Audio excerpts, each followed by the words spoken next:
Hunting for something fresh for spring. Oh, girl, skip them all. Jewelry Television has the best spring looks right now. JTV, way ahead of you. Just hit up JTV.com yesterday, scored the cutest clover earrings, 2 tennis bracelets, and this gorgeous pearl ring. Right now, new customers get $20 off any purchase of $99 or more at JTV.com. Oh, and gold hoops and this turquoise bracelet. Just a couple things, huh? Maybe.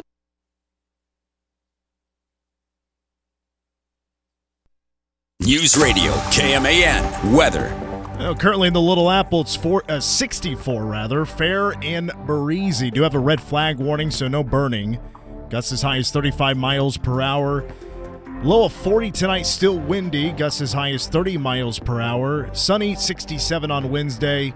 Thursday's high, 51. We're dropping to 44 for a high on Friday.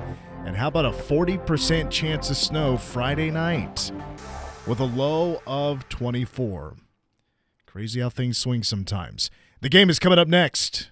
News Radio, KMAN. KMAN Daily Weather is presented by Fox Business Systems. How much does downtime cost you and your business? Don't let another second go by. Call Fox Business Systems at 776-1452. The following is an exclusive presentation of News Radio, KMAN, your home for K-State athletics. It's game time.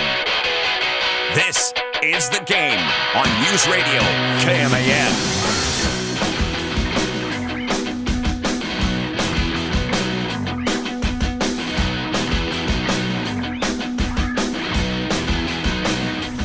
K-State fans, today I am very sad to report some bad news. It was fun while it lasted. I had a great time.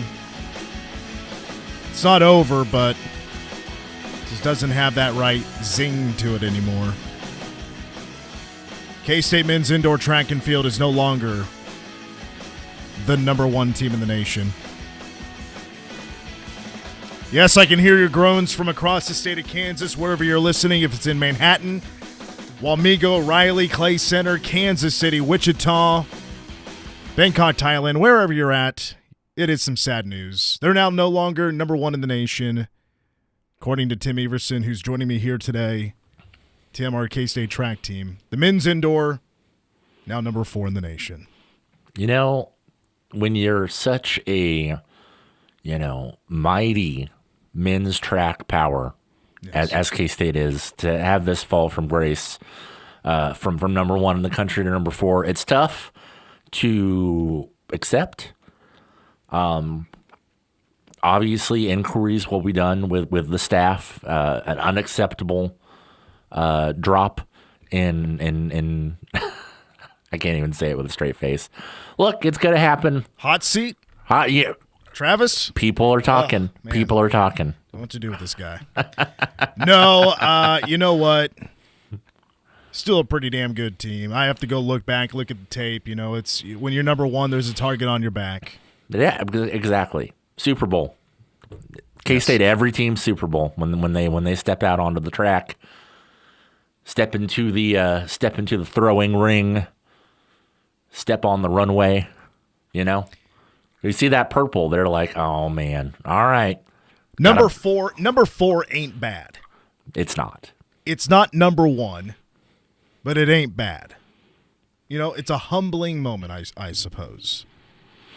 I don't know where the let-up was. Everything I was reading from K-State track and field was broken record, smashes the program record.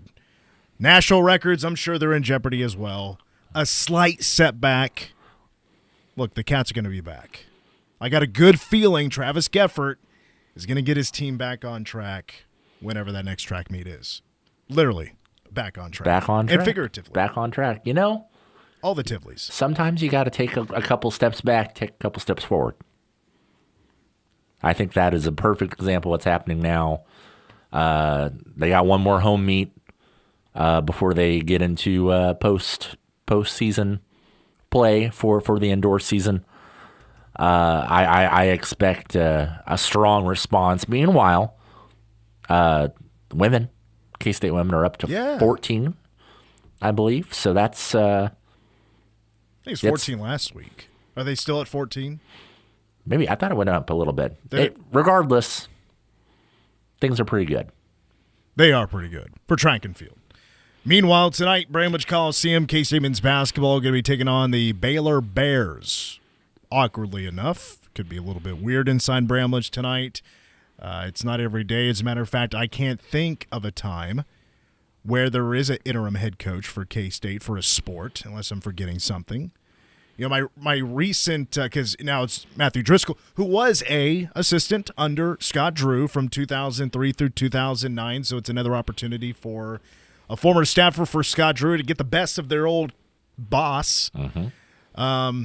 But the Cats do play today against Baylor, 8 o'clock for the tip-off. Power Cat Game Day will start at 6. That's going to be on 101.5 K-Rock only, and that's because here on K-Man, Manhattan Hoops at Topeka Hayden with Cole Dutchendorf.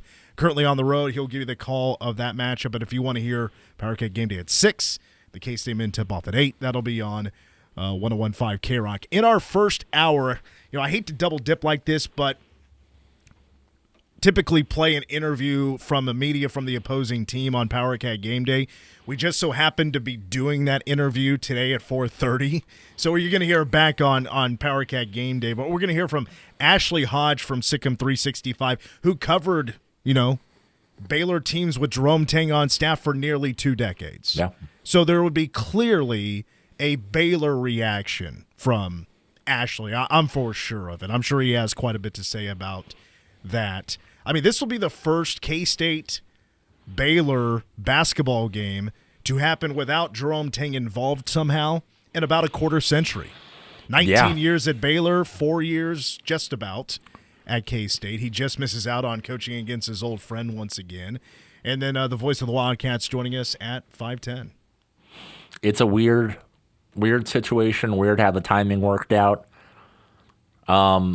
What a couple little interesting things, if we're talking just the game here, there are at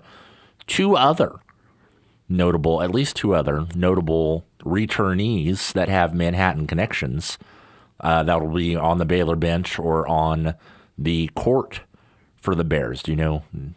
Well, I know Cameron Carr. Cameron Carr. Played, his sister is Chrissy Carr. Yes. Played at K-State. She was a Manhattan High grad. She won a state championship for Scott Mall her junior year. Tried to repeat her senior year, but gosh darn Washburn rule. His dad, of course, coached for K-State for Jeff Mitty, and and they ended up moving after his sophomore year at Manhattan High. Absolutely. So I got to call a few of his games. And then, do you know who the second connection is? I don't. Recent addition to Scott Drew's staff, former Kansas State great, Steve Henson. Oh. Yeah. Man. Yeah, after so much time under Lon Kruger at OU, he had a couple years at UT San Antonio that did not go great, and now he is at Baylor. Boy, he and Marquise Noel right next to each other, and a lot of the assist stats, things like that in the record books. Absolutely. Speaking of Marquise Noel, this is where we're going to lead off, and that is the national heat has certainly continued to heat up over the last 24 hours. I'm not going to pull up everybody's opinion on the Jerome Tang firing. Again, for cause, I guess is technically how it's put. The last nail in the coffin was his comments, Jerome Tang's comments after the Cincinnati game, and certainly the narrative around the country, the national media now putting their nose into this business is, obviously they feel that this is the reason why he got fired in the first place, and they're all pissed off, and they feel K-State is screwing Jerome Tang out of $18.675 million. Maybe the loudest of anybody is from ESPN, Seth Greenberg. That athletic director is embarrassing for what he's trying to do. What did he actually say right there? He said, we're going to hold our players to our standard. The way they played was unacceptable. They didn't compete. They didn't play hard. We're going to practice at 6 o'clock tomorrow morning because we're going to fix this problem. Yeah, did Jerome Tang make some mistakes in terms of maybe the players that he brought into the program because they're not winning enough? Sure. But let me tell you something. If Jerome Tang, say, wanted to take the UCLA job, he has a buyout. He'd have to pay it. You know what? K-State, You made a bad decision in your mind. All right, they're not winning enough games. Just say he's not winning enough games. We need to make a change. But to try to dispute and try to create some type of narrative that he didn't fulfill his contract, that is absolutely embarrassing to K-State, the athletic department, the administration. All he was saying is our fans, our students, the university, our community deserves better, and we're going to hold our team to a standard. What did he do wrong? The only thing he did wrong in the last 2 years, he didn't win enough games. Jerome Tang is a really good coach, a really good person. Okay, so, failed basketball coach Seth Greenberg with his 2 cents there. Dick Vitale was basically preaching those same words as well. Fran Fraschilla, I think those are the more common names that people have seen on social media, basically back up what Seth Greenberg had been saying. And then the recent one today, the recent one is actually a former K-State player who I just mentioned, in Marquise Noel. Marquise Noel calling this a disgrace. He is very upset. He's disappointed in K-State athletics for the move that they've made and just pay the guy his money. First of all, Keith, I will just say you are the reason or one of the reasons. We'll say the main reason. The main reason that Coach Tang was in that opportunity to begin with. Without Marquise Noel, this could have very well been a 3-and-out for Jerome Tang at K-State. Look, I talked about this a lot when I was just by myself on the show yesterday, just filling for about 30 minutes on Wildcat Insider, about how I feel about this situation. Again, obviously, I think the national media doesn't know exactly what's all going on. K-State pulled the trigger on a for-cause firing, yes, after those comments. Just basically how you should view this, based on what K-State's argument would be in arbitration on when this gets, not to court necessarily. This would be an arbitration. This would be in front of a third party who could agree on either in favor of Jerome Tang or for K-State if this doesn't get settled before arbitration. Behind the scenes, for K-State, what they're going to be arguing is it's much more than just what happened after the Cincinnati game. Yes. You have to look at this through the body of work of what you would consider an embarrassing move, because K-State is firing Jerome Tang on what could be considered and what is being considered an embarrassing move in post-game, ridicule of his players. Look, I'd said it before that, look, I don't think K-State, if it was just that, Jerome Tang would have been fired. It would have been maybe the end of the season thing. And or if K-State was 17-8 this year and K-State had a really bad day, an embarrassing day on the floor, and didn't have a characteristic day, and Jerome Tang said those things, I don't think Jerome Tang gets fired. But I look at it as it did open a door for K-State. I'm sure they talked to the lawyers. I'm sure Gene Taylor talked to the lawyers and Richard Linton talked to lawyers. And look, they have a case of what's more than just after the Cincinnati game. This is months and years worth of embarrassing moments you can call embarrassing. And look, I saw somebody put this out earlier today. It was one of the Wichita channels that talked to a sports law professor that said, what could play into K-State's case is if these fans and this for-cause firing is because of just embarrassing moves by your head coach and horrible embarrassing representation as a head coach of K-State basketball, fan reaction, tweets, Facebook posts could be used as evidence in this case. Plenty of those. And, maybe us talking could be used as evidence. We're all of a sudden a part of the people's court here. It's more than just the Cincinnati loss here, Tim. That Absolutely. It would be K-State's case against Jerome Tang. Look, I'm not a legal expert by any means. Aside, I've watched my share of, Law and Order. But that's about, I love a few good men. I tell you what, Lindsay really has me on Dateline. Oh yeah, those are always things that show court footage and the attorneys getting after one another. It's very entertaining. So I'm not, I'm no expert by any means, but I do know that the folks that are running K-State are very precious about their money and having it. K-State, while they're in a fine financial place, I guess, but they're not. It's not really comfortable. No one is really comfortable in the era of revenue sharing currently. They wouldn't be trying this if they, if they thought, well, this is just kind of a whatever, and we'll see if he, if he flinches, then whatever. They think they have a case here, and despite what Gene Taylor has said publicly or whatever, they knew that this was going to happen. I guarantee that they knew that there was a fairly good chance that Jerome Tang was going to say, no, pay me or fire me, do it. If that's how it's going to be. And they were ready for that. I don't know what all is going to bring up. I don't know if we'll ever get to see what's brought up if it, goes into a private settlement. We may not know, but they are prepared, I assume, for more than just the comments against Cincinnati. Look, this has been, the writing has been on the wall for quite some time on kind of where things were headed this season. It would not surprise me one bit if, okay, well, after that press conference, things are untenable. We got to make a move. But we've also been kind of gathering some things behind the scenes, and this has kind of allowed us to have a pretty decent case that we feel like do not have to cough up a full $18.7 million. But I'll point this out as well, and one of yours and Ned Seaton's articles on at themercury.com was pointing out that Gene Taylor did speak on that.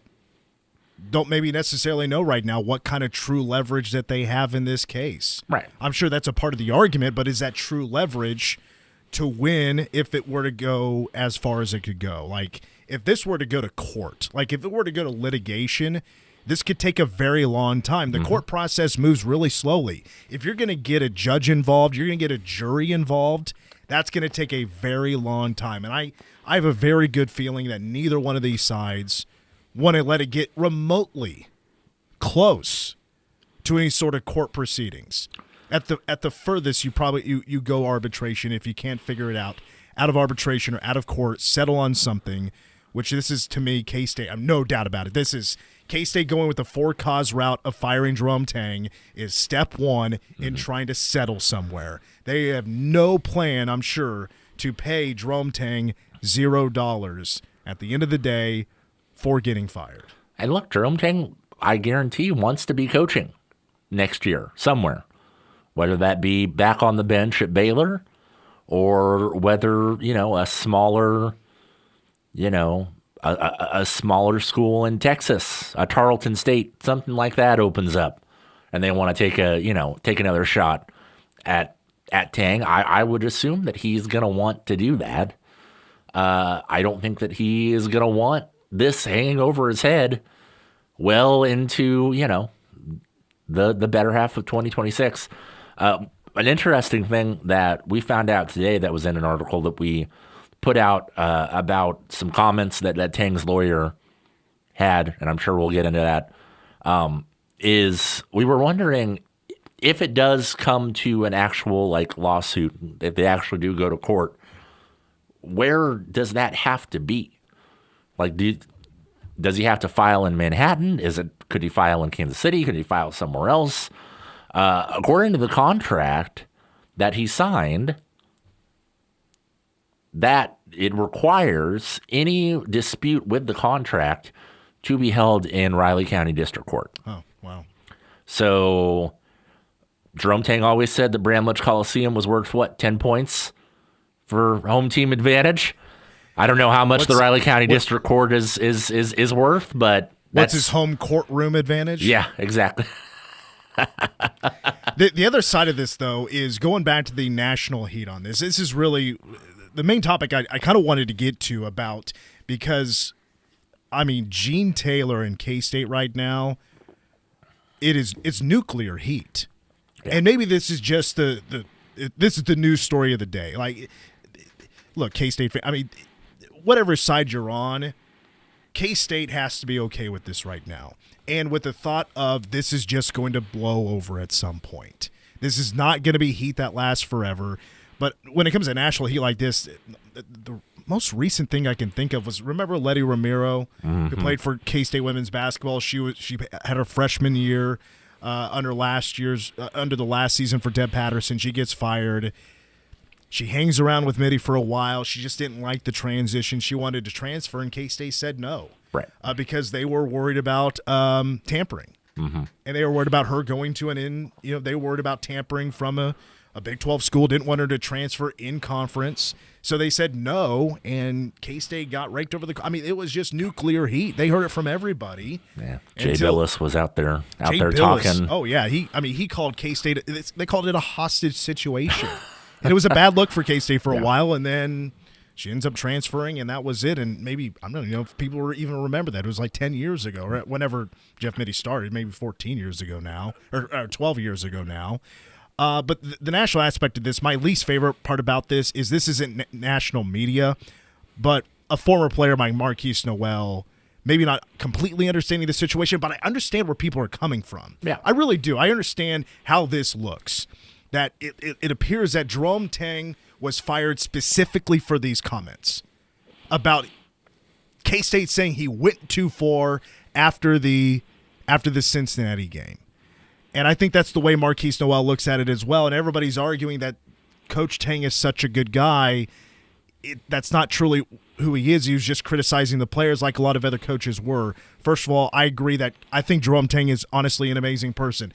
Those that call him a crook and a con man, I think that's way too far. I don't think that's the truth at all. I think he had the best interest in K-State in mind. He put more effort than any other coach I've ever seen into bonding with the K-State fans and bonding with the students, giving out his phone number, showing up to frat houses and sororities to mingle with people because he wanted people to show up to games. He wanted to have that relationship, hang with Tang, things like that, speaking to donors. I mean, there was a lot of effort put in there. There's so much that didn't happen behind the scenes that I'm not sure, what exactly has happened. And I don't know what K-State has on Jerome Tang. I don't know what Jerome Tang has on K-State. I just don't like the narrative that people are pointing out to him to be a bad man, to be a con man because he wanted to rip off K-State of $18.7 million. Because also if he did that, he's screwing over his coaching staff. With a lot of these guys do have a bright future ahead of them. Yeah. Just somewhere else. Yeah. So that would be so elaborate and a very unchristian thing. You don't have to be a religious person to be a good person. But Jerome Tang has always preached being a good person, being a family man, being a man of faith. And I've never really seen a sign that he's a bad person. Can he have a hot temper? Absolutely. Do I think he's a sore loser at times? For sure. Yes. And I think that part of his personality really escapes him a little bit too often. And he probably says things that he shouldn't say. But has he done some things that you can argue has embarrassed the university? 100%. And a lot of things that we don't even know the resolutions of, including players that have gone MIA. And why are they gone MIA? Why is this continuing to be a pattern? Well, it's a lot of things. The Iowa State thing, it's added up. It has. There's lots of things. I want to be clear. While I think that K-State has a case here, and I think that they've kind of laid out a pretty cogent argument for this to happen, if it were me in that spot, I would want my money. I would want my money, and I wouldn't be afraid to fight for it. Now, whether that's, right or wrong, but if I'm in Jerome Tang's position, I'm not going to bow out gracefully if I think that, I'm owed a certain amount of money. I have no problem with him, being like, all right, well, I guess we'll find out. But I think that there's going to be some kind of resolution here before things get too ugly, because I just don't think that is anyone's best interest for it to go down that route. Get some text in. Stephen A. Smith commented, K-State was wrong, but so was Tang calling out his players. He said he has a contract pay. He said he has a contract, pay the man, but maybe not all of it. So Stephen A. Smith is, let's meet in the middle somewhere. I think that's kind of where we're all at. Nice of him to listen in, super busy. From the 785, appreciate the text. From the 316, if Bramlage is a 10-point advantage for K-State, does that mean they lost to Cincinnati by 39 and Iowa State by 44? Yes. I mean, you got to have it both ways. It can't only be an advantage and a win. Well, I'm very excited for Power Cat Game Day. I say excited. I guess I'm looking forward to it. It's just going to be a different show. It's not going to be your normal Power Cat Game Day. You're going to be joining me on K-Rock at 6, which you're hanging out for the whole day, so that's awesome for you, Tim. I appreciate that. Absolutely. But Mason Voth also coming on from K-State Online, also from Football Power Cat Game Day, will be joining me at 6. We're obviously going to dig pretty deep into this whole conversation, just kind of from start to where we're at now. Plus, Mason's going to give us a look at the hot board for K-State, who could be potential candidates for the open spot for K-State men's basketball. But as of right now, it's Matthew Driscoll. He is the interim head coach. Scott Drew and Baylor is in town. We tip off at 8 o'clock. A formality, probably. But this is going to be the most unique game of the entire season because of what has all taken place the last 48 hours plus. All right, let's take a timeout. When we come back, the Baylor perspective, the Baylor opinion on what has taken place here in Manhattan. Ashley Hodge from SicEm365 coming up next here on The Game. Take me out to the ball game. Take me out to the game.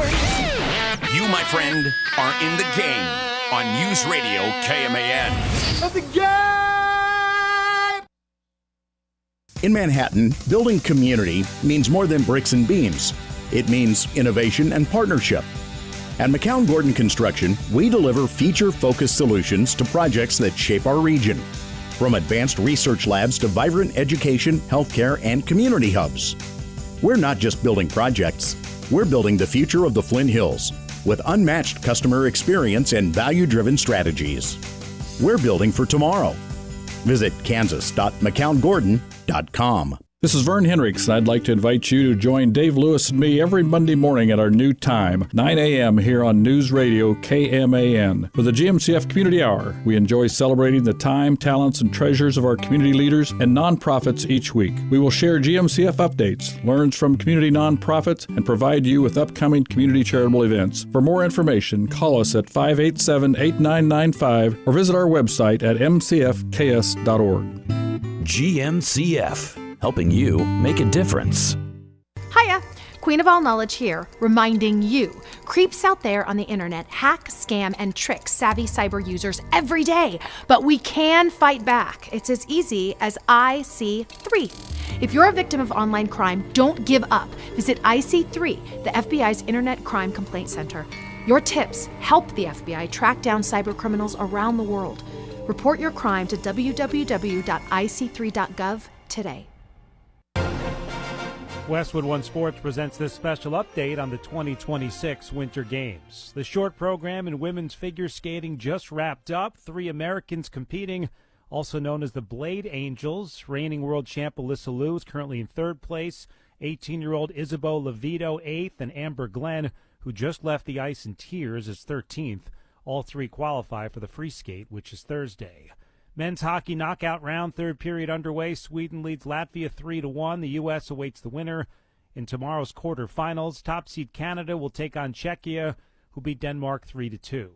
Freestyle skiing, American Mac forehand gets silver in the men's big air. Germany swept the medals in the men's 2-man bobsled for the 2nd straight Olympics. The American team of Frankie Del Duca and Josh Williamson finished 4th. With this Winter Games update, I'm Brad Heller, Westwood One Sports. Your life, your goals, your legacy. With a dedicated Fidelity advisor, it's all part of a comprehensive plan to help grow and protect your wealth. Visit fidelity.com/wealth. Investment minimums apply. Fidelity Brokerage Services, LLC. Member NYSE, SIPC. O'Reilly. Choose Rain-X Rugged XL wiper blades at O'Reilly Auto Parts. Their extra-large profile and premium features are made for all driving conditions. Save $16 when you buy a pair of Rain-X Rugged XL wiper blades, plus get 2 times O-Rewards points. Our professional parts people will even install your new wiper blades for free at your local O'Reilly Auto Parts store.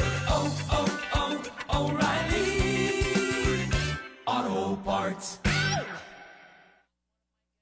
Your life, your goals, your legacy. With a dedicated Fidelity advisor, it's all part of a comprehensive plan to help grow and protect your wealth. Visit fidelity.com/wealth. Investment minimums apply. Fidelity Brokerage Services, LLC. Member NYSE, SIPC.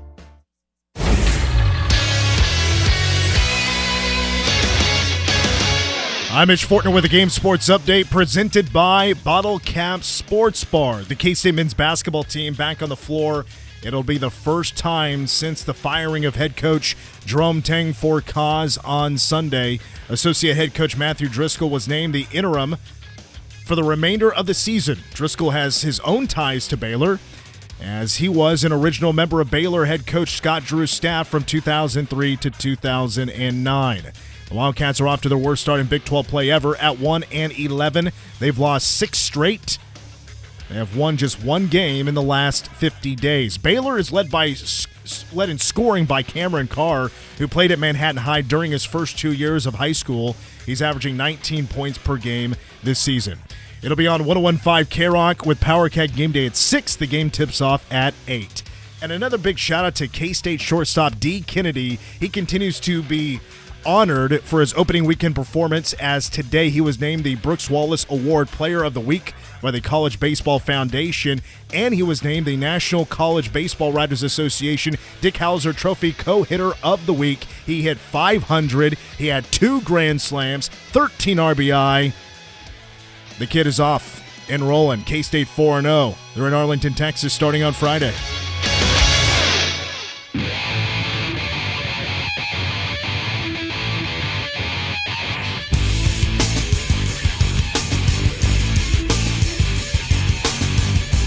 Tim, a couple of things before we get to Ashley Hodge from SicEm365. K-State baseball 4-0. I would love to talk about – I'd love to take 10, 15 minutes to talk about what I liked, what I was okay with. But overall, I mean, starting 4-0, an offense that's averaging almost 15 runs per game so far is pretty incredible. D. Kennedy has now received 4 national awards. He's received a Big 12 award, and he is just off and running right now. So K-State off to a phenomenal start with number 9 Auburn coming up on Friday. But I'll give you one takeaway here real quick about K-State baseball opening weekend. Was in Arizona the public address announcer. Did you hear this guy? I did not. All right. K-State fans, let me know, are you okay with the way I do things now? Should I tone it down, or should I pick it up a notch? And I'm talking about this specific public address announcer for baseball for K-State in Arizona. The way he would announce, and I don't really do impressions, but I'll do one here for you right now. I'll announce D. Kennedy for you. He would go, now batting, the shortstop, D. Kennedy. You hear what I'm saying? Are you calling a basketball game at Allen Fieldhouse? A.J. Avasco. That was his style. It was so hysterical. I couldn't get over it. How great voice. Don't get me wrong. He has a way better voice to do that kind of style of announcing than I do, for sure. Day Kennedy. I don't know, man. Sounded like a South Park character. Also, one other thing here real quick. Shout out to Bottle Caps. You know what today is? It's Tuesday. It's Fat Tuesday. Yeah. Mardi Gras. They have a Fat Tuesday menu, and I'm not going to lie. I want to be there. Starting at 5, folks, whatever your dinner plans are, cancel them. Mm-hmm. Go to Bottle Caps. Gumbo. Ooh. Shrimp po' boys. Okay. Cajun nachos. Oh. Red beans and rice. Fried okra. And something else I don't know how to pronounce. It's in French. Okay. Cajun food, folks. Spell it. Go get that Cajun Creole. Do you know French? I might know what the food is. Okay, MAQUECH, second word, CHOUX. Yeah, no. And also Singo tonight, 7-9. There you go. And they're, of course, we'll have the Cats game on, which I think is on ESPN2 tonight. I believe so, yes. All right, it looks like we are ready to go with Ashley Hodge. We now get the Baylor perspective of seeing an assistant they had for 19 years come to K-State, go on an Elite Eight run, and then for 3 seasons go downhill from there. We're now joined by our good friend of our show from Baylor, Ashley Hodge from SicEm365. Ashley, first of all, I really appreciate your time. Just tell me about the Baylor perspective on this, your reaction to a beloved former assistant not making it work at K-State. Yeah, I mean, it's surprising given the start. I mean, the start was incredible. And, a couple of years ago, you thought he had it rolling in the right direction. But it got off the rails quick, and he's not the only one. This new NIL era is a tough one to navigate. But, surprised. I mean, you thought he was gonna have a long tenure as Kansas State's coach, or be in a Power 4 conference job. He's flirting with other jobs in the off seasons a couple of those years, but sad to see it come to this end. But I'm sure he'll land on his feet somewhere. Yeah, I do want to address with you, as fans have, just by focusing on wins and losses, about what went wrong with the in-game stuff and players and maybe strategy and how basketball operations went. Fans are trying to find, the exact reason why this all went wrong. Some are going back to maybe his Baylor days, and maybe there should have been signs of he wouldn't have been the right guy as the head coach. I just want to ask you about what you remember when it comes to covering Jerome Tang to you. Were there any signs that maybe as a head coach it wouldn't work out, or did you feel like when he took the job that this was the right thing for him to do, that he was ready? Oh, I think he was ready. I think there's a couple of thoughts that I have. Number one, I would say he's outstanding, just as far as a motivator, accountability. But he's not for everybody. I mean, he has a confrontational style, and I could see that works better with a certain type of player, like Davion Mitchell, Jared Butler, the guys that he had on his national championship team. I do think, he probably got too much credit for the defensive improvement that Baylor had. He was with Scott Drew when they had some really bad defenses. They were always good offensively, but not always great on the defensive end. So I thought that was a little bit of fool's gold. He was in charge of the defense when he was at Baylor, no question about it. But I think it had more to do with personnel. That national championship year. But as far as a guy that's likable and has a lot of swag, and that can cut both ways, as you know. It's amazing when you're winning, but when you lose, everybody interprets it another way. But I thought that he would have success. During that time, we could go back to then when, like you mentioned, Baylor won that national championship right after COVID. And, there's only been one season, of the last 12 or 13 for Baylor that had less than 20 wins. So it's been a lot of winning for Scott Drew.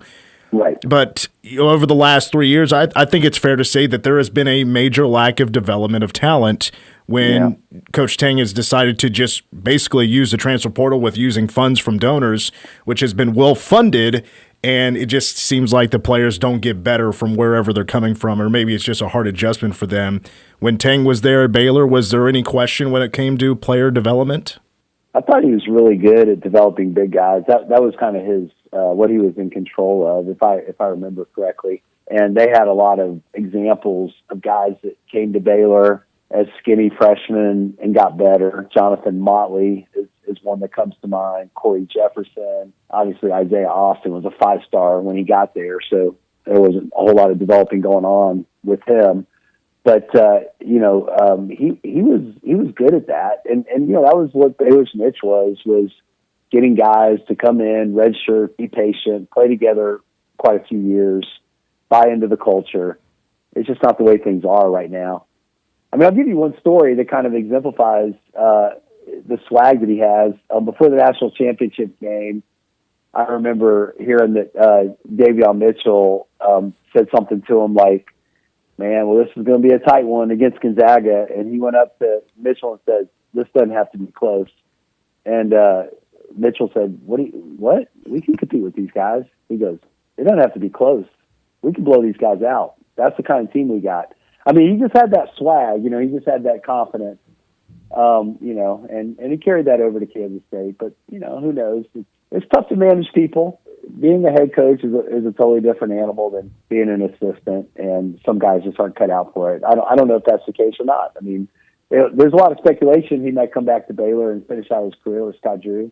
I think Scott just has a few more years left, and maybe that's the plan. But I could also see him ending up at a place like Memphis, or if that job comes open, a good mid-major job, or maybe that will be reclamation for him. But those are my thoughts. Well, there's no doubt that Jerome Tang had that swagger that first season, and that team was backing it up. He was on top of the world after that Elite Eight run. Was the Naismith Coach of the Year. There's no doubt about that. There was also a while just in the weeks leading up to where we're at now that, what is K-State going to do now because he has such a high buyout that's north of $18 million. It would have been the largest buyout in college basketball history, and then the For Cause comes out, and Tang is, of course, going to fight that. But there's speculation what K-State could do is maybe does he now just clean house and get rid of assistants and start over? I wanted to bring up the Dave Aranda situation. Is Dave Aranda in the same boat? I don't know if you know these numbers because of Baylor being a private school, but is that Dave Aranda's situation where he has a high buyout, so he's staying around, but coordinators are changing and assistants are changing? He definitely has a high buyout. It's probably not as high by football standards. Jerome Tang's buyout was crazy. I was shocked when I heard that number. But yeah, it's a similar situation. Every month that goes by, I think Miranda's buyout goes down by like $500,000. And I think that is, plays into it. But I think it has way more to do with the circumstances that led to Mack Rhodes leaving Baylor, looking for a new athletic director. Just too chaotic to fire your football coach and put that on the plate of a new athletic director well after the cycle for getting the coach that you would want has passed. So I think Aranda's probably got to win 9 games to keep his job, and I don't see that as a probability. But we'll see. They got a couple of the K-State coaches, so maybe they'll work some magic on the defensive end. I love Joe Klanderman. He's a great coach. Yeah. I think that's a heck of a hire. Just obviously K-State had their ups and downs this past season. However, we got Baylor today, right? So we'll ask you a few questions about Baylor as we have you here for a couple more minutes. But right now for K-State, these games are just a formality, really, until the coaching search really ramps up. However, Baylor is having a down year as well, 13-12 after 4 straight exits in the round of 32 in the NCAA tournament. Just right now, I mean, to you, can you pinpoint what's been the issue this year for Baylor, or why Baylor is lacking in the wins department this season? Really bad talent evaluation. I think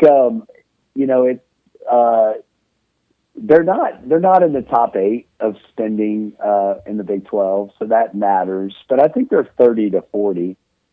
And I know Ken Palm has them 45, so maybe you would say, well, they're not really that disappointing compared to what they're spending.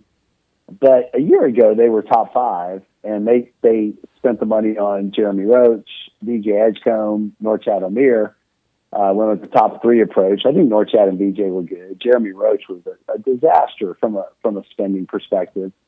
And I think this year their highest paid guy is Michael Ratai. He's been really bad. Obi Agdon's highly paid. He's not good in the key games. Tunde Yesufu and Cam Carr are the best players, but Baylor doesn't have a point guard that can consistently give them the ball in the spots that they need to get the ball to create open shots. So they're having to create offense, in the shot clock and put up a lot of difficult shots. Defensively, they're not near as good as you would hope. All that matters, but I think it just comes down to pretty bad talent evaluation.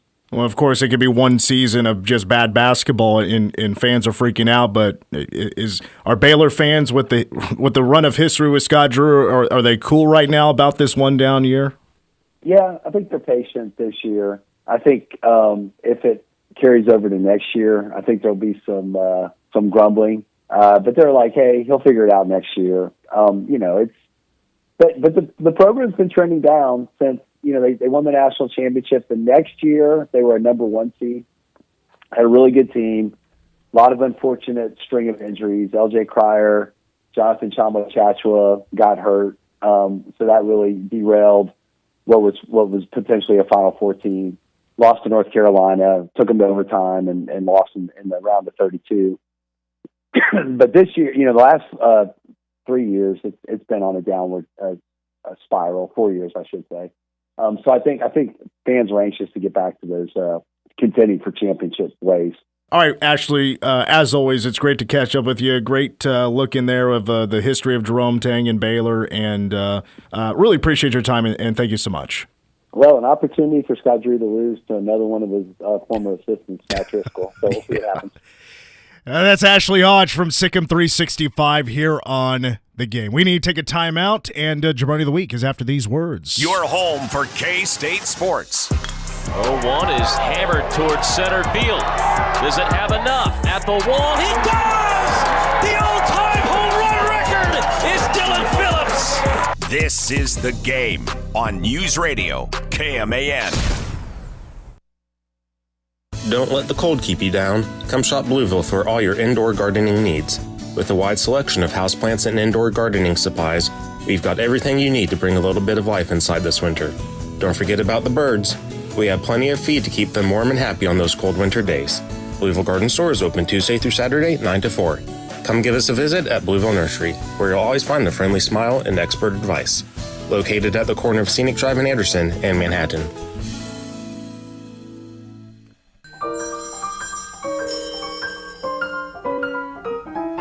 She was known as the most beautiful woman in the world, but she also invented technology for torpedo guidance during World War II. I developed that to help defeat Hitler. Her invention of frequency hopping spread spectrum technology is used now in so many of our wireless systems. See Hetty, the life and inventions of Hetty Lamar at McCain Auditorium, February 27th at 7:30 p.m. Buy tickets online now.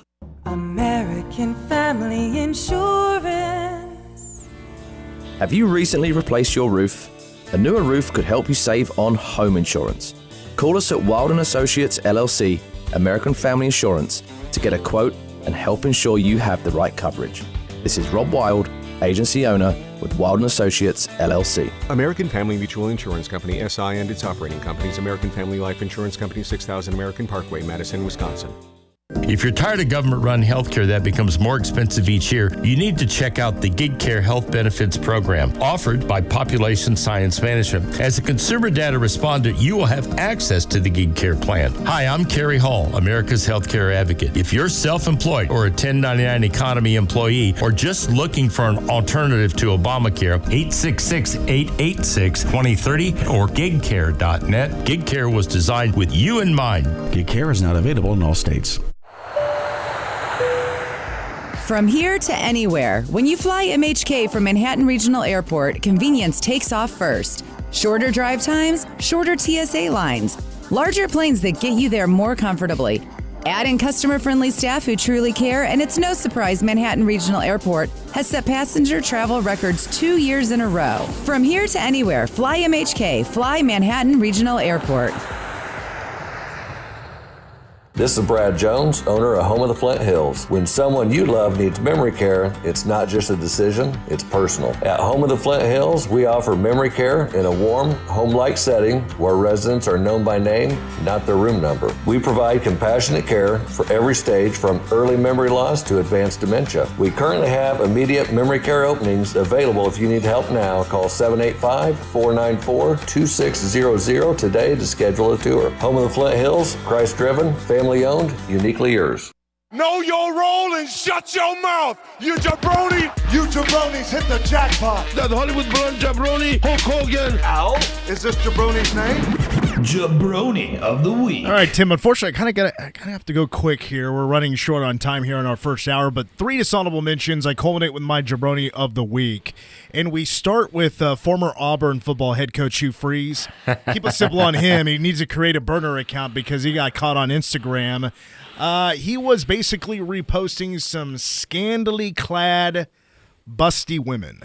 But the kicker was it wasn't like real accounts. It was all AI. So he got suckered into the AI, and he was reposting on his personal account. And he didn't know. He just, older guy that doesn't know his technology. And a big mistake there, but pretty funny if you ask me. Very funny. My next dishonorable mention is going to be Oklahoma concession workers. Because those poor jabronis. Something went incredibly wrong because during Oklahoma's game hosting the Georgia Bulldogs on Saturday, Georgia with a 4-point lead. This is in the first half there in Norman, and all of a sudden, smoke and flames in the upper deck in the concourse of the Lloyd Noble Center. You look up, and ESPN gets a shot of it. People are scattering like ants. Smoke and flames coming from a popcorn machine that caught fire. Big fire. Yeah, I mean, it was smoky in that arena for a while. I don't know how long the game was delayed. Yeah. But it felt like for a little bit, if you watched it at all, but I never saw a number on that. But, yeah, popcorn machines don't necessarily catch on fire every day. No. My last dishonorable mention are going to be the fans of the Oshawa Generals. Okay. So the Oshawa Generals are a part of the Ontario Hockey League. Okay. So minor league hockey, hockey league. Mm-hmm. They're in Canada. And so apparently they have a bit of an issue with their fans. The fans come to the games stinky. Apparently it's been such an issue this season that they have sent out a newsletter to all fans. And here's a quote from this newsletter. It said, "To help ensure a clean, comfortable, and enjoyable experience for everyone, we kindly ask you to cooperate with a few simple hygiene practices. Please make use of the hand sanitizing stations located throughout the arena, cover coughs and sneezes, and be mindful of personal cleanliness when sharing our space with fellow fans. If you're feeling unwell, we encourage you to take care of yourself and cheer us on from home when possible. If you went to the gym or did something that produced body odor, please shower before attending the game." Look, these people are snowed in most of this time of the year. They are staying inside. They're snowed into the log cabins. They're only getting outside to go to these hockey games, so they don't know their own stench. By the way, my jabroni of the week is going to go to Seton Hall baseball player Justin Ford. He had a home run in Game 1 against Boston College at the Puerto Rico Challenge. As he was rounding first, he jumped up in the air. As he came down, he shatters his left ankle, falls to the ground. He is now out for the season after his first hit of the year as a sophomore. Dear Lord. Hour 2. Awful. Hour 2 of the game is coming up next. From twinkling lights and champagne to candy hearts and Valentine's plans. If your job feels like a situationship, it might be time to commit to a job you actually love. At Meadowlark, healthcare careers mean meaningful work and a team that truly values you. From nursing and clinical roles to dining and housekeeping, there's a place for you. Learn more and apply at careers.meadowlark.org. Questions? Call 785-323-3898. Meadowlark, loving where you work is part of the job. You've heard the expression, it's what's on the inside that counts. At Schultz Construction, they couldn't agree more. Starting with the foundation and everything inside the walls, Schultz Construction is committed to making sure the things you don't see in a house are as good as the finishing touches you do see. From custom homes to commercial buildings, Schultz Construction takes pride in their quality control from start to finish. Schultz Construction, building trusted relationships through the development of quality neighborhoods. If Kansas weather has taught us anything, it's to be prepared for everything. It's time to call M&S Plumbing, Heating and Air to make sure your furnace is ready. From full safety inspections to replacing your furnace, M&S Plumbing will keep you and your family warm this winter. If it's been a while since you've had your furnace serviced and inspected, be sure to call and schedule your appointment today. Simple fixes now can save you big money later. Call the experts who care. M&S Plumbing, Heating and Air. Wildcat Baseball is back in Toynton Family Stadium. Single-game tickets for K-State baseball are on sale now. This season, the Wildcats welcome Big 12 heavyweights Arizona State, Oklahoma State, and TCU to Manhattan, plus a weekend series against in-state rival KU. Great games, great atmosphere, and nonstop action all season long. Don't miss out. Visit kstatesports.com/tickets and grab your single-game tickets today. Manhattan's home for news, sports, weather, and talk since 1950. News Radio, KMAN, Manhattan. Gonzalez says was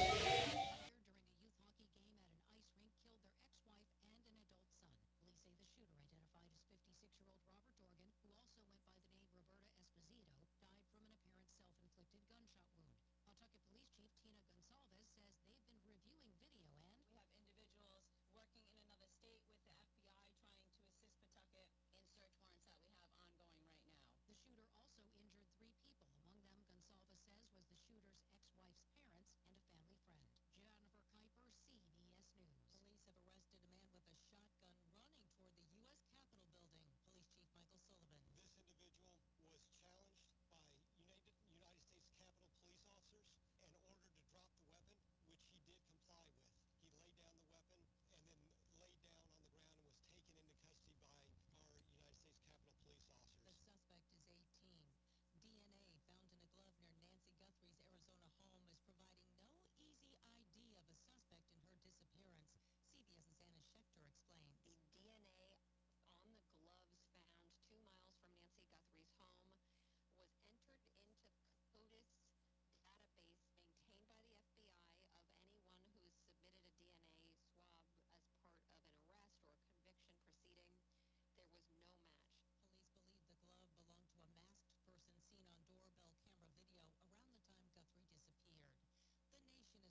News Radio KMAN weather. Yeah, we take a look outside, and it's currently 64 right now in the Flint Hills.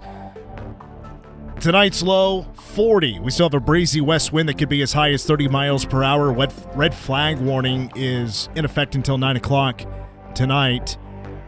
Wednesday's high 67 and sunny, 40 tomorrow night. Thursday dropping to 51 for a high. And then Friday, a high of 44 with a 40% chance of snow on Friday night. Hour 2 of the game, including Wyatt Thompson, is coming up next on News Radio KMAN. KMAN Daily Weather is presented by Fox Business Systems. How much does downtime cost you and your business? Don't let another second go by. Call Fox Business Systems at 776-1452.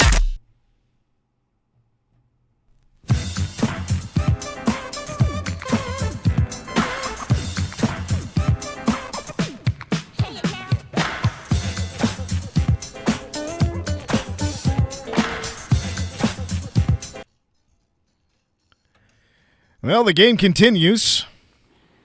Mitch Fortner, Tim Everson from the Manhattan Mercury and Power Cat Game Day. As we had a short show yesterday, so we're kind of making up for Wildcat Insider today here on News Radio KMAN. KSU men's basketball tonight hosting the Baylor Bears. First game without Jerome Tang as the head coach.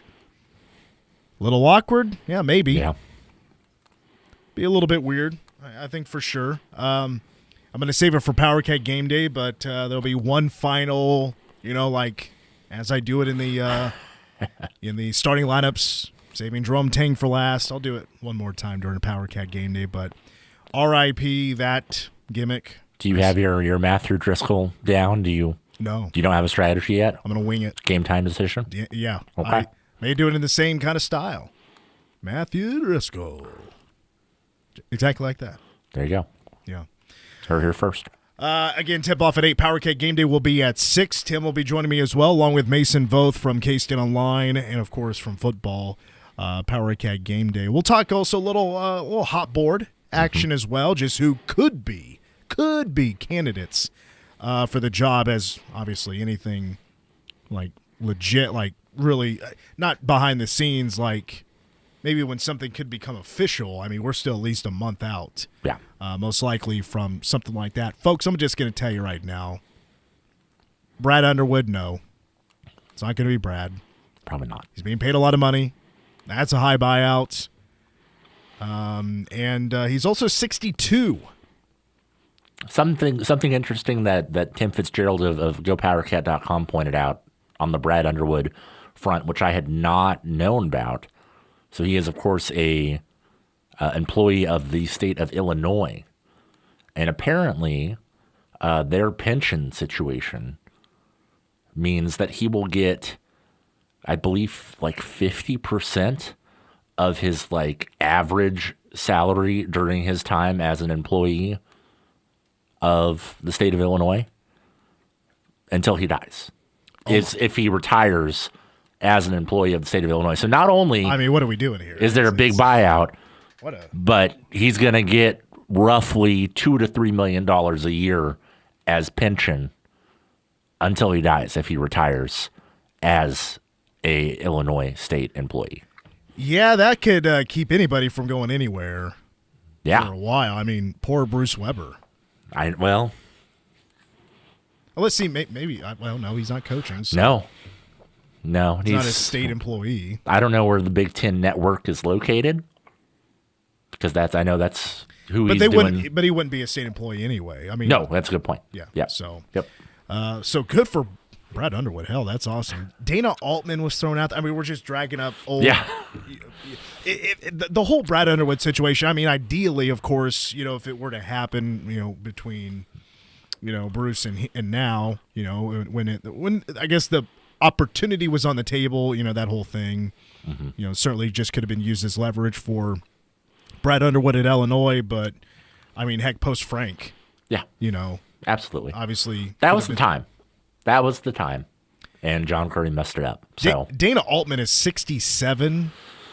He's almost done, I would assume. Bob Huggins is 72. I mean, my God. No, I mean, absolutely no on Bob Huggins. Chris Jans, it just doesn't really move the needle. I mean, he's been fine, but I think you want You want a younger guy, someone that can come in and kind of do what Colin has done to some extent, kind of revitalize that excitement in the program, and someone who can handle the kind of ever-changing landscape of college basketball. Well, and also, going back to the discussion we had in the first hour about, the national media is pretty furious with K-State, pretty furious with Gene Taylor and Richard Linton about the treatment of Jerome Tang. And, somebody sent us a text earlier bringing up, Tony Kornheiser and Michael Wilbon about what they said on PTI, which they were actually, what were they pushing for?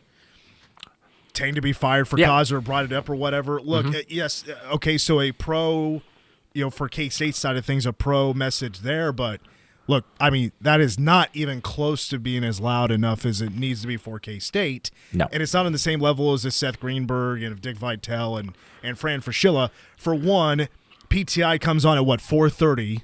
Yeah. And Seth Greenberg is doing pregame, postgame, halftime of nationally televised college basketball games during the time when it's Houston and Iowa State playing last night in a great game, by the way. Yeah. But they're playing on national television. It's Big Monday, and it's a top 10 matchup. Clearly, there would be more eyeballs on that, and more are going to hear that message. I mean, way more are going to hear that message than PTI. I love PTI, but it's not necessarily in the best time slot. The other big difference, Tony and Wilbon are former journalists, former newspaper columnists. Seth Greenberg, Dick Vitale, Fran Fraschilla. The Brotherhood. They're all analysts. Yeah, they're all former coaches. And then you see some other, like the Jeff Goodman types, who is a clown often. A lot of those national guys, they make their living by getting super friendly with these coaches. That's how they, you want to know how national guys get the information that they get? They cozy up to coaches and they cozy up to their agents. So, when you hear people like that defend Jerome Tang so fiercely, that's because he's one of their own. If you look outside of that, if you look at, columns written by Sam McDowell at the Kansas City Star, stuff like that, you get a little bit more of an objective view of the situation. And I think that's important for K-State fans to remember if you're starting to get a little down on the constant, the seemingly ESPN holding you by the scruff and beating you on SportsCenter. It's worth remembering that. But, I mean, going back to my point I was going to bring up a little bit ago here is that, another calming of the waters can just be a hiring of a head coach. And once you get things up and running, I mean, this could be just as a K-State fan or looked at nationally. K-State in a week, people are going to forget about this. In a month, K-State will have a new head coach. The storylines are completely different. Maybe. It depends on the game you're watching. Is K-State playing, and does the commentators decide to bring up the offseason, which they will. They will. They are definitely going to bring that up. But to calm the waters, when you hire a new head coach, I mean, that it can happen so quickly. It doesn't even have to be that as well. Just let the nature run its course, let the news cycle happen, and the heat on K-State is obviously going to be lifted. And I'm speaking, this is just for what Gene Taylor and K-State and the athletics department are going through, because they're having to deal with this right now. It's nuclear heat. Hardly anybody in the national media is really a fan of K-State right now because of how they feel Jerome Tang has been treated in this. That'll not last forever for K-State. We ready to go with Wyatt Thompson? It looks like we are ready to go with Wyatt Thompson. He's joining us as we got tip-off at 8 o'clock, K-State and the Baylor Bears inside of Bramlage Coliseum. Wyatt, from your perspective in the office, just what's these last 48 hours been like for you, those around you, as it, of course, is a kind of weird, awkward, different time for K-State basketball moving forward from Jerome Tang? Well, I think there's, a lot of people that are a little bit surprised at how this thing played out yesterday and into last night. Probably starting to sink in a little bit more today. Had an opportunity to be at practice today for just a little over an hour, and I think there's certainly some down faces to a degree, and that type of stuff. It's difficult. I mean, you got to look at it like, a lot of these kids were influenced very large by Jerome Tang and coming to K-State and playing for K-State, and that's just the nature of it. So, yeah, I wasn't expecting anything in the terms of an easy day, and it certainly hasn't been one. Well, of course, you're on the road with the team down to Houston, and K-State loses that game, but I mean, you could argue there was more fight. It was said in post-game that the players were involved, certainly with the scouting. Coach Abdi Bashir with a big help there. Thought maybe he might be the interim for a second. No, it's going to be Matthew Driscoll. But on that road trip, I mean, did things seem odd to you, or is it anything different? Was it different from a regular K-State road trip? If I'm being honest, it was probably a little bit different from the scenario that you talked about there, where, and I'm talking about from my perspective, where normally I sit down and do 3 segments with Coach Tang for pregame, and I do the assistant coach that has the scout. And because of, the way things played out, after the Cincinnati game, I think he really wanted to make a statement with the guys and have them more heavily involved and just more into it. And I didn't have a problem at all, to be honest with you, interviewing those young men. Nate did the scout for me in the first half hour of pregame, and Abdi filled in for Coach, and they were both like they are really all the time with me, very well-spoken and very sincere and, truthful and honest and all of those types of things. They're both remarkable young gentlemen as far as I'm concerned. And so it really wasn't all that different. I guess if there was a difference, though, it was, and you touched on it briefly, I thought they really, really were prepared and locked in. I think that showed in the 15-6 start to the game. Unfortunately, turnovers kind of caught up with them, and the next thing you know, you're down 33-19 at half. But they really battled back in the second half. So I liked their fight. It was better, no doubt. Well, the reason that Coach Tang is no longer the head coach, I mean, the for-cause firing was confirmed, in the press conference yesterday with Gene Taylor, that he was really concerned about the quotes that he had, the things that he had to say about our student athletes. And for cause, that's the reason Jerome Tang is getting fired. And as of right now, not being paid his $18.6 million buyout. But the clip with you on the post-game show and then him at the press conference, I mean, those were going viral. That was the most national attention K-State has had all season long. You're right there sitting next to Coach during that moment. What was that like for you? I'm sure I've never really been in that sort of spot as a play-by-play guy, so I'm sure that was a little bit weird at first. Well, it was. When he sat down between Stan and I mean, I knew right away just by his body language and temperament that he was really, really upset, more so and to a different level than I had seen him in my time with him. And, we were coming out of a commercial break, and he even said to me at one point, "You have one question?" And I said, "Okay."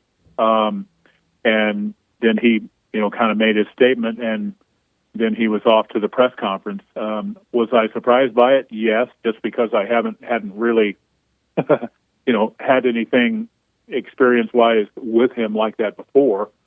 But in my career, I've had that happen several times, with several coaches where they just are very frustrated, and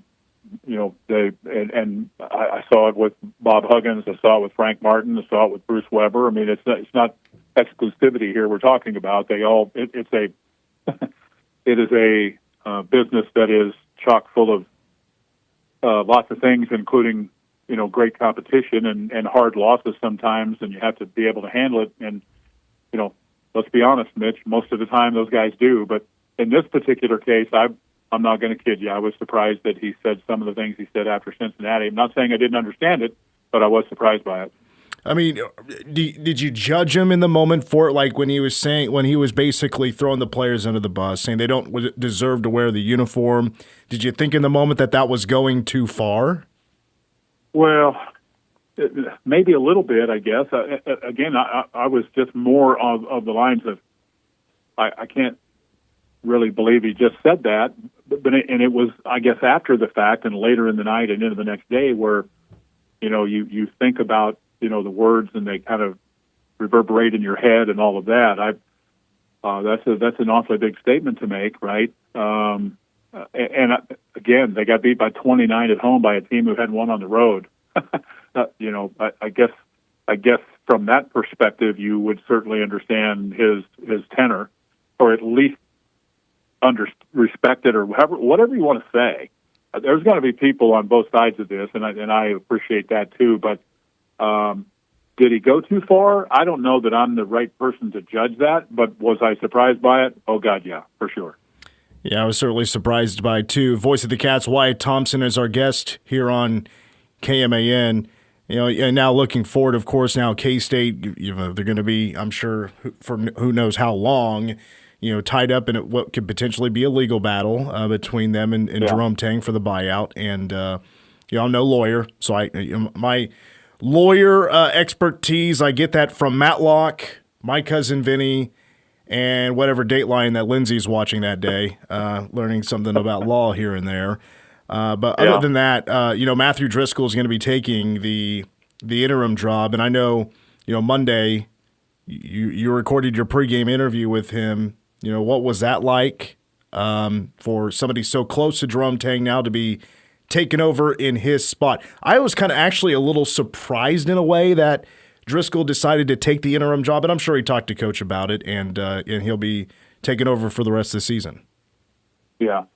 Well, I didn't necessarily record anything with Coach Driscoll today. I was just down there to watch and try to, take in some of the practice and just kind of get a feel for things. And then afterwards, I visited with him a little bit, and I wanted him to know, kind of what we were expecting from him tomorrow with the interview and, pregame, postgame, that kind of stuff. And he was aware of it, but I just wanted to, touch all the bases with him. And, it's a tough time for him. He's obviously very good friends with Coach Tang, and their families are close. But I will say, I think, Coach has been around the game a long time and understands that this is part of it to a degree. And I told him, I said, I appreciate you taking the interim flag and running with it here, because he's been a head coach and all of that kind of stuff. And, I was so impressed with what he said to me. He said, I really appreciate K-State a lot. Haven't been here that long yet, but that one kind of surprised me just a little bit. He said this is a special place, and I thought that was really neat. He's trying to do a lot of good things and probably being pulled in 1,000 different directions, and he's handled it really well from my perspective. Looking back over these recent years with Jerome Tang, there's been a popular question. We addressed this a couple of weeks ago. Like, would you would rather, not have that Elite 8 year, if that means it's just an easier buyout, lower buyouts, easier to get rid of Tang? And I'm still in favor of. I'm glad we had the Elite 8 year, even though it's an ugly exit. It's getting it could get really messy. People are blaming both sides of this story here. But I don't know about you, but I'm glad that Elite 8 run took place. I don't know about you, but that was maybe one of the most fun years I've ever had covering K-State athletics when Jerome Tang went to the Elite 8. Yeah, I'm right there with you. I'm not in the position to want to give that back. I think we saw things that season that will stick with K-State fans for many, many, many, many years to come. I mean, it was such I remember, early in January, even before school started, so at the end of the first semester, technically, going to Texas and winning in double overtime and then beating Baylor, and both of those teams were really good, and we just kind of went into a different stratosphere there. And then, the postseason was so much fun, and watching Marquise and Keontae and Desi and all of those guys, Ish Masood, all the names, just the joy of that. And I remember, interviewing Ish courtside there when we won the game that gave us the right to go to Madison Square Garden, and how happy he was that he was going to be getting to do that. I mean, you sometimes you don't get many opportunities to experience something like that in what I do. I've been lucky. I've had more than most, but it was such a great feeling. And from that perspective, no, sir, I loved every second of it. I wouldn't want to give any of it back. Was there a moment or just something overall with the team, if it was this year or last year, did it ever enter your mind that, yeah, this is maybe not going to get fixed, that this is just maybe irreversible? Well, when you're 1-11, I think you look at it like, and we've seen Coach, some of the messaging, has probably surprised some people, including me, if I'm being fair and honest. And so there's always pressure, man, right? And I think after the Cincinnati game, the heat got turned up a little bit for a lot of reasons. And I mean, was I thinking yesterday afternoon that Coach would be let go right now? No. But I think we all understood that there was a lot of heat with the thing being, such a, frankly, a disappointing season with what the expectations were. That's just that's what makes a lot of this hard. Well, I know these games, I hate to call them irrelevant, but really it's now a formality until the coaching search, even though there's already names on hot boards and all that stuff. We're not going to really know anything until potentially at least a month from now. But I always ask you about the next opponent. It just so happens to be Baylor. I think it could be a little awkward. Driscoll is also a former assistant to Scott Drew. Right. But they're also having a down year, but it's certainly not in the same situation we are currently in. But got any thoughts for us on Baylor on Tuesday? Well, it is a little odd that it is Baylor following, what happened yesterday and last night. I won't kid you there. And you're right. Coach Tang spent, 20 years with Coach Drew and has such great memories of that. Coach Driscoll was a little bit less. Coach Peterson, less than that. But I think they all, love Scott and what he has been able to accomplish in Waco, including a national championship in 2021. So from that perspective, it even makes it a little bit more odd, I guess I'll say, than maybe if we were playing, Cincinnati or Houston or whatever it might be. So yeah, from that perspective, it's going to be different. And I'm sure, knowing Coach Drew, that he's hurting for Coach Tang right now, and I get that. I do. All right, well, I appreciate your time. We'll see you in Bramlage on Tuesday, and hopefully it just gets better from here, sir. So we'll talk to you soon. No doubt. You got it. Thanks a lot, Mitch. I appreciate it.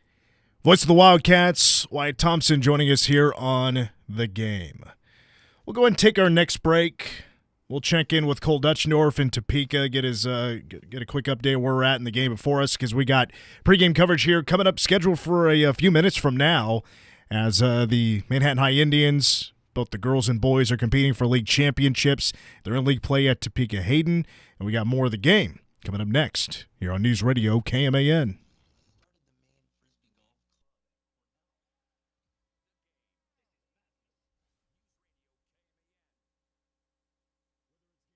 Or a night out with great live music, Bottle Cap Sports Bar delivers the atmosphere you're looking for. It's Manhattan's go-to spot for catching every Wildcats or Chiefs game and enjoying live music that plays the songs you actually know. Come early for a good seat, great music, and cold drinks served up right.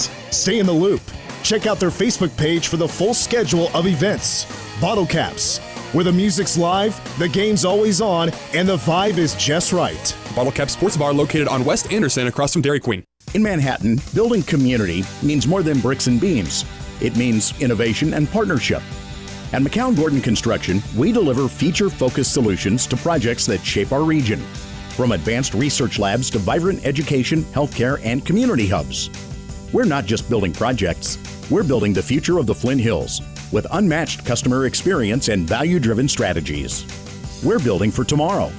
Visit kansas.mccown.gordon.com. Manhattan Broadcasting is an equal opportunity employer. In order to widely publicize our job opportunities and outreach programs and organizations that regularly distribute information to job seekers or refers candidates to employers, please contact us about our employment contact list to receive the most current information about station vacancies. For more information or to be added to the list, please contact Manhattan Broadcasting Company at 785-776-1350. Visit us at 2414 Casement Road in Manhattan, Kansas, or email front desk at 1350kman.com. The Trust Company is an independent, locally owned wealth management and investment company founded right here in Manhattan in 1992. The motivation that drives your financial goals, your life, is unique to you and your family. You won't find boilerplate, template-driven, off-the-shelf financial services and strategies at the Trust Company, but plans thoughtfully and individually designed, tailored specifically to your hopes and dreams. The Trust Company, locally owned, client-focused. Our only allegiance is to you.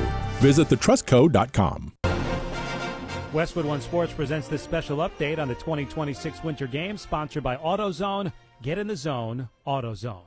The quarterfinals are all set in men's hockey. Team USA will face Sweden at 3:10 Eastern tomorrow. After Sweden beat Latvia 5-1, the top seed Canada will take on Czechia. Freestyle skiing, American Mac Forehand gets silver in men's big air. He was beaten out by Norway's Tormod Frostad on the very last jump. Americans Troy Podmilsack and Connor Ralph were 4th and 5th, respectively. Figure skating, the women's short program, reigning world champ Alyssa Liu scored the best of the three Americans. In third place, Isabeau Levito 8th, Amber Glenn 13th. The free skate will be on Thursday. And Germany swept the medals in the men's two-man bobsled for the second straight Olympics. Team USA came in 4th. With this Winter Games update, I'm Brad Heller, Westwood One Sports. At Fisher Investments, we may seem like other money managers, but we're different. Are you really that different than the rest of us? We are. As a fiduciary, we always focus on what's best for our clients. Cool if we toss to you for just a second? We have a when team we come of back? specialists in financial planning, estate planning, and more. Right. Your clients rely on you for all that? Yes, we ensure clients receive unparalleled service at every step of the relationship. Okay, but you still sell commission-based products, right? No, because we believe that's a conflict of interest. We prioritize service over sales goals. So, then how do your fees work? We have a simple and transparent fee that's a percentage of our clients' portfolios. So we do better when our clients do better. Wow, we're more different than I thought. At Fisher Investments, we're clearly different. Learn more at FisherInvestments.com. Investing in securities involves the risk of loss.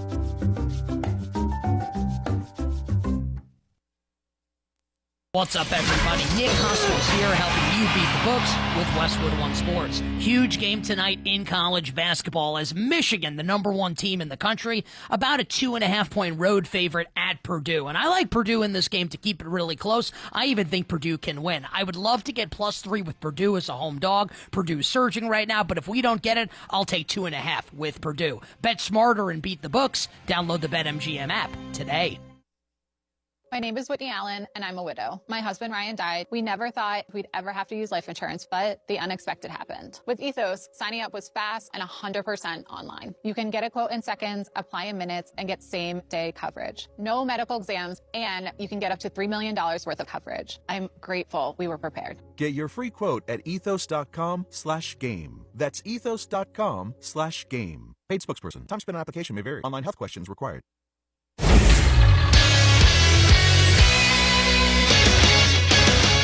I'm Mitch Fortner with a Game Sports Update presented by Bottle Cap Sports Bar. The K-State men's basketball team will play for the first time after the firing of head coach Jerome Tang for cause on Sunday.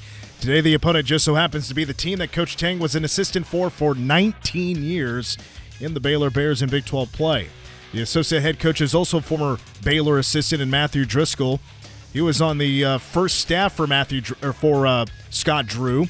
That was back from 2003 to 2009 for Driscoll. Cats off to their worst start in Big 12 play ever. 1-11. They've lost 6 in a row. Just one win in 50 days. Baylor having a down year as well. They're 13-12. And on their team, a former Manhattan High basketball player in Cameron Carr. He's averaging 19 points a game to lead the Bears in scoring. Power K game day is at 6. Tip-off is 8. And it's only on 101.5 K-Rock. Meanwhile, here on K-Man tonight, it is coverage of Manhattan High girls and boys basketball. They are in Centennial League play, and they're both competing for League championships. It's the penultimate week of the regular season. 4 games to go tonight at Topeka Hayden. The girls' game is a ranked matchup. Pre-game coverage coming up in approximately 10 minutes, and tip-off 15 minutes following the start of pre-game coverage. Here on News Radio KMAN.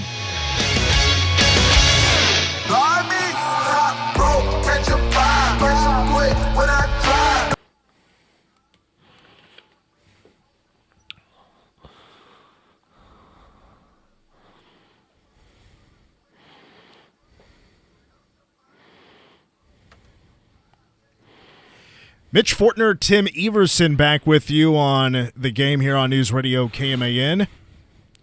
Cole Dutchendorf standing by at Hayden High School. Cole, how far are we out from some high school coverage here on KMAN?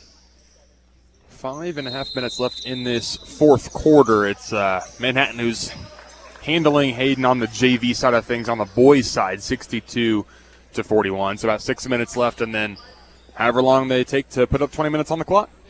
All right, and give us a quick preview. What are we in store for tonight for Manhattan Hoops?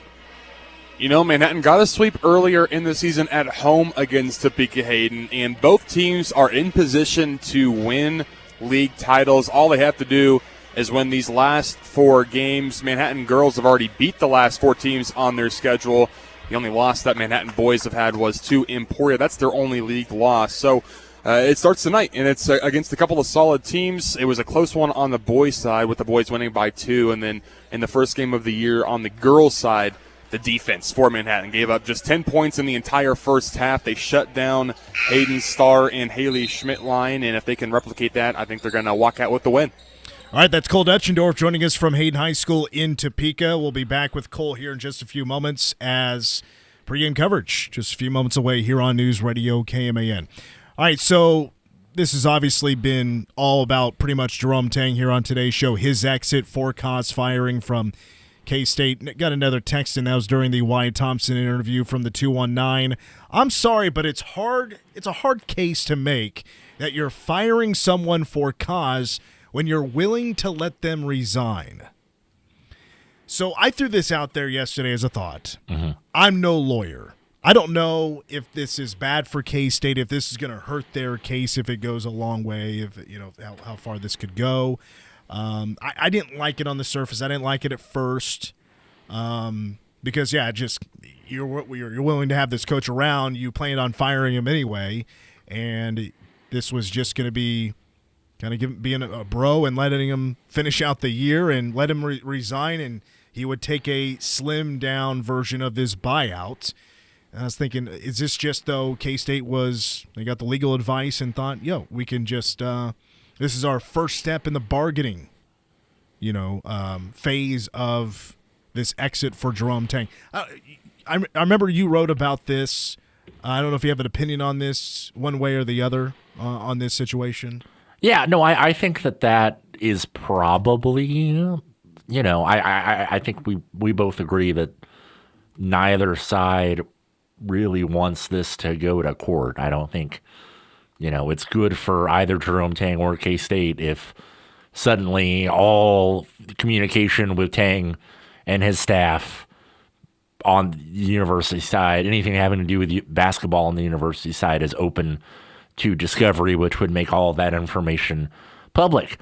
As a journalist in the state of Kansas covering Kansas State, that would be fascinating, because there would be tons and tons and tons of things to sort through, and we would really kind of know on a fairly deep level what has been going on behind closed doors in Bramlage and at Veneer. But I don't think that's going to happen. In general, these things don't go to court. I was looking earlier, Tang's main lawyer, Tom Mars, he represented former Ole Miss football coach Houston Nutt in a lawsuit against the university for a breach of the of their settlement separation agreement or whatever, and that was settled privately, and the university had to make a public apology for whatever they did. So I don't know. It'll be interesting. I think that if you're K-State, you have a lot of time between now and when you're reasonably going to be hiring a new coach. You don't want to pay almost $19 million to a guy that is out the door. You feel like you have a pretty, decent leg to stand on if you have to stand in front of a judge and argue your case. But I think that going down this road, obviously they tried to avoid this by offering to let Tang play out the rest or coach out the rest of the season, and then give him some portion of that buyout to just resign, and that was declined. Anything that you can do to save some money, I think is probably a good route to go down. I personally don't blame K-State one bit. I don't blame for Jerome going Tang. this route. It's business, honestly. Yeah. Look, people have been screwed over money before. If you were to bring up, go a biblical term, right? Or Judas, right? Didn't Judas betray Jesus for 30 silver or something like that? Yep. Betrayal over greed goes back a long way, but to me, this isn't. I don't know. I'm trying to, on purpose, not throw too much opinion into this. Yeah. There's a number of reasons for that. I don't look at this as betrayal, though. I mean, Jerome Tang still said what he said. His track record is, K-State would use that to their favor to try to negotiate in their direction. I just don't know who has the better case, honestly. No, and I don't either. I don't know if there's anything behind the scenes that we don't know that the other could use against one could use against the other. It's honestly, it just really is a big mystery about what that could look like. Yeah. Even in a Mercury article, Gene Taylor speaking to the Manhattan Mercury, talking to Ned Seaton that right now they don't know what their leverage is right now, which I thought that was quite the comment in that article there towards the bottom. So, yeah, it is quite the mystery right now. But I will say, and the kind of the point I wanted to get to in this segment is, look, I think for both parties' sakes, they want to get this over as quickly as they possibly can. Both teams have goals prior to after, obviously, to where they currently sit right now with this relationship between Jerome Tang and K-State. Jerome Tang is never going to show up at a K-State game again, I'm sure. I'm sure this is completely a burnt bridge. That love just, Marquise Noel is pissed off with K-State right now because of this whole situation. Yeah. It's best for everybody to separate as quickly as they can. Whatever K-State pays, K-State's going to have, whatever they settle on, it's not going to be $0, I'm sure. And I don't think it's going to go all the way to court. That is going to drag things out for a very long time. But K-State doesn't want $18.675 million tied up. They want to move on by hiring a coach, and hopefully this is all done by the time this is taking place. I don't think this is in any way going to tarnish K-State's reputation for a long period of time. This isn't going to scare away any suitors, any eligible future head coaches potentially from not wanting to take this job. This is a wanted head coaching job. Yes. It's already documented that K-State has some cash that they're willing to spend on basketball. A lot more than a lot of others. That is quite the luxury to have. There's a generation of K-State fans, not elderly, but older K-State fans who grew up with K-State being in a similar tier basketball-wise to the University of Kansas. And they desperately want to see that to return before they're done on this earth. For those that don't like NIL and name, image, and likeness and the transfer portal, I understand your feedback. However, in this sort of situation, what these tools can allow you to do, if everything goes quite right, you also get the right guy coming in to flip a program from dead last in the Big 12 to a contender can happen like that. Like that. Super quick. It can happen quick. Absolutely. But both sides, I hope for everybody's sake, can clear this up with the least amount of drama as you possibly can. K-State has already looks like scrubbed their social medias of any existence of Jerome Tang. And vice versa. Jerome Tang's Twitter is now K-Stateless. His profile picture is him and his wife with Santa. And I can imagine just knowing Jerome Tang's, his temper. Yeah. Just the person that he is. I'm sure he hates this place right now. I shouldn't say hates this place. Probably just hates the administration. Just hates what's going on right now. He wants his money. Everybody signed a contract. I'm sure he feels he is due what he feel like he has earned. He did still say some things after the Cincinnati game and the past years of questionable decisions. Just drama after drama after drama could not stay out of the headlines for off the court, on the court dramatic situations that a lot of people would call embarrassing to the program and the university. Well, he was always able to, when, falling short in certain areas, and Gene Taylor even alluded to this whenever he said that he talked to Tang about the comments that he made after the Cincinnati game before he fired him. It was always, we're going to get this fixed. We're going to, I'm going to do whatever needs to be done. We're going to flip over every stone, blah, blah, blah.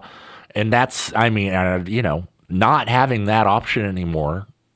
He has to, he's not, I imagine, not in a great place because you just kind of have to sit with the failure of kind of what this has turned into. And you're going to get over that. Much better coaches than Jerome Tang have been fired and have gone on to be productive. Also, some coaches get fired and they never coach again and they just are on ESPN like Seth Greenberg. So they can't all be winners. But there is, he's going to have to sit through some unpleasant thoughts and feelings over the next little while his lawyers sort this out and while he kind of sees K-State play out these last, 6-7 games of the season. From the 785, our last text we'll get to here today. I'm betting before this is over, Taylor and Linton are gone. I bet you'll be surprised. Yeah. We'll take we got to take our final timeout. We got the 5-minute warning there from Cole, so we'll wrap it up with some Ask Us Anything and quickly out to Hayden High School in a moment here on KMAN.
All right, I'm in the captain's chair today, so that means I get to ask us anything here on today's show. You know, I love the show, Are You Garbage? And I always enjoy the question on when they ask people, this could determine if you're trash or you're garbage. Garbage or classy, I should say. And that is when you're going to a wedding. Okay. And this could be a family member, this could be a friend, and you get them a gift. Okay. If it's cash, how much are you putting in that envelope?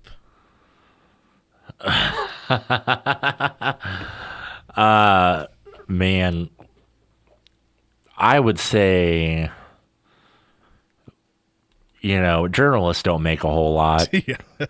I would say that I would try to get something affordable off the registry. Oh, there you but go. if it has to be cash, maybe if I have enough time to plan in advance, I could do 50. 50? They say on the show that if it's anything less than 100, it's trashy. Well, but that's okay. I mean, trashy isn't necessarily a bad thing. Well, it is. It is what it is. The last wedding I went to, I did put a $100 bill in there, but that's the most I've ever done. I think Curry Sexton said one time he did 300. I was like, man, gotta invite Curry to that's classic. A wedding. Yeah, as I say, he's on the list. Yeah. What was your first concert? Never asked you that. My first concert, I believe, going through my head to make sure this is correct, I believe that it was at Frontier City in Oklahoma City, Oklahoma, and I saw Kansas. Wow, that's Yeah. a good one. It I've was never good. seen Kansas. It was fun. How long ago was that? I was 7th or 8th grade. Okay. Yeah. Well, that's going to wrap it up for Tim and myself. We are going to be switching over to the K-Rock studio, and Mason Voth will be joining us for Power Cat Game Day. That is about 7 minutes away from now. But stay with us. We got Manhattan High School basketball coming up next here on News Radio KMAN. It's going to be two really good games. The girls' game is a ranked matchup in Centennial League play. The boys will follow. Manhattan and Topeka Hayden coming up next. Cole Dutchendorf standing by here on News Radio KMAN.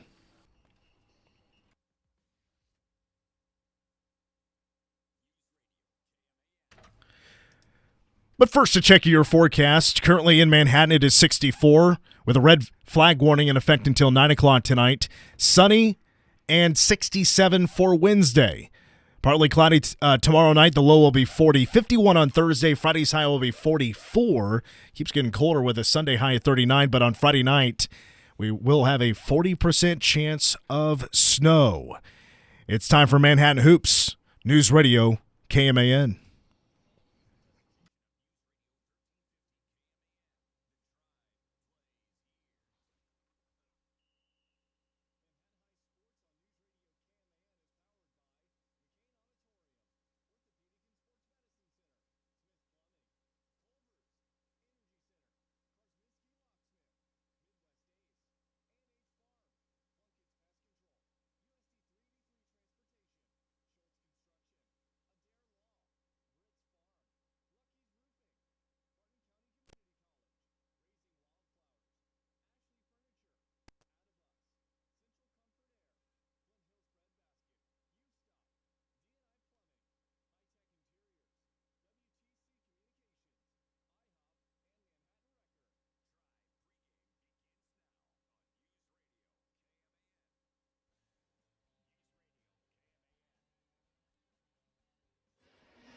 With 4 games left in the regular season, the Manhattan Lady Indians controlled their own destiny for a Centennial League title. Left on the schedule, Topeka Hayden, Junction City, Emporia, and Washburn Earl. And tonight, it's probably the biggest of those 4 games. As Mitch Fortner just mentioned, it's a top 10 matchup in their respective classes. Manhattan, the number 7 team in the final KBCA rankings that were released earlier this afternoon. And Topeka Hayden, also the number 7 team in Class 4A. I'm Cole Dutchendorf with you for the rest of the evening here on News Radio KMAN. And for the next 10 minutes or so, we'll break down these two teams, take a look back at the first matchup, the last time out for the two squads, give you the starting lineups, and then tip-off. That's all coming from the state's capital as Tri Pregame continues on News Radio KMAN.